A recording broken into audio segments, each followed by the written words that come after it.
सुन्नी इत्तेहाद council की मखसूस नशिस्तों से मुतालिक दरखास्त पर फैसला महफूज। चीफ जस्टिस पाकिस्तान की सरबराही में फुल कोर्ट ने सुन्नी इत्तेहाद कौंसिल की मखसूस नशिस्तों से मुतालिक केस की समाअत की, जिस सिलसिले में सुन्नी इत्तेहाद कौंसिल के वकला ने दलाइल दिए। दौरान समाअत जस्टिस जमाल ने सवाल किया कि एक ही पार्टी से डिक्लेरेशन और कागजात नामजदगी वाला क्या आज़ाद उम्मीदवार होगा?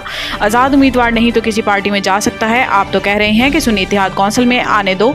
इस पर वकील फैसल सदीकी ने कहा कि अगर कोई आज़ाद उम्मीदवार मेरी पार्टी में शामिल हो रहा है तो क्यों मना करूंगा। इस पर जस्टिस इरफान सादत ने कहा कि आपकी पार्टी को तो बोनस मिल गया, इलेक्शन में हिस्सा लिया, ना सीट जीती। जिन्होंने इलेक्शन जीता इन्होंने आपकी पार्टी में शमूलियत इख्तियार कर ली। इलेक्शन कमीशन ने हकायक लिखे हैं।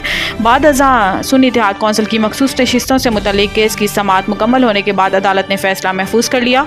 चीफ जस्टिस ने कहा कि फैसला सुनाने से मुतालिक आपस में मुशावरत करेंगे और फैसला कब सुनाया जाएगा अभी कुछ नहीं कह सकते।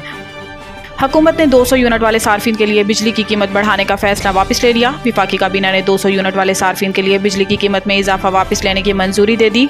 वज़ीर आज़म शहबाज शरीफ ने हंगामी बुनियादों पर सर्कुलेशन समरी की विफाकी काबीना से मंजूरी कर ली। हुकूमती फैसले के तहत जुलाई ता सितंबर 2024 के लिए माहाना 200 यूनिट वाले सार्फिन को रिलीफ दिया जाएगा और विफाकी हुकूमत टैरिफ पर रिलीफ देने के लिए तकरीबन 50 अरब रुपये सब्सिडी देगी।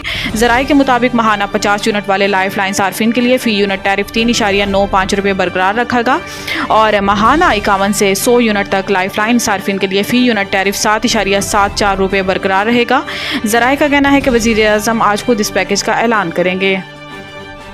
फवाद चौधरी की 2 हफ्तों के लिए बैरून मुल्क जाने की इजाज़त मिल गई। इस्लामाबाद हाईकोर्ट के चीफ जस्टिस आमिर फारूक ने फवाद चौधरी की बैरून मुल्क जाने की इजाज़त के मुतालिक दरखास्त की समाअत की। इस्लामाबाद हाईकोर्ट ने फवाद चौधरी को 10 से 24 अगस्त तक बैरून मुल्क जाने की इजाज़त दे दी। डिप्टी अटॉर्नी जनरल ने जवाब जमा करवाने के लिए अदालत से वक्त तलब कर लिया। साबिक वफाकी वज़ीर फवाद चौधरी की सफरी पाबंदी की फहरिस्त से नाम निकलवाने की दरखास्त पर इस्लामाबाद हाईकोर्ट ने 5 जुलाई को समाअत की थी और वजारत दाखिला के नुमाइंदों को ज़ाती हैसियत में 9 जुलाई को तलब किया था।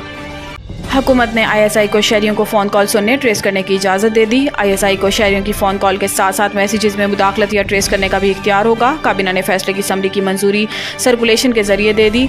समरी के मुताबिक फैसला कौमी सलामती के मफाद में किसी जुर्म के खदशे के पेश नज़र किया गया है। काबीना के फैसले में कहा गया है कि एजेंसी के नामजद किए गए ऑफिसर को फ़ोन कॉल में मुदाखलत या इसको ट्रेस करने का इख्तियार होगा। एजेंसी इस काम के लिए ग्रेड 18 से कम के अफसर को तैनात नहीं कर सकेगी। काबीना ने नामजदगी का इख्तियार पाकिस्तान टेलीकम्युनिकेशन एक्ट 1996 के सेक्शन 54 के तहत दिया।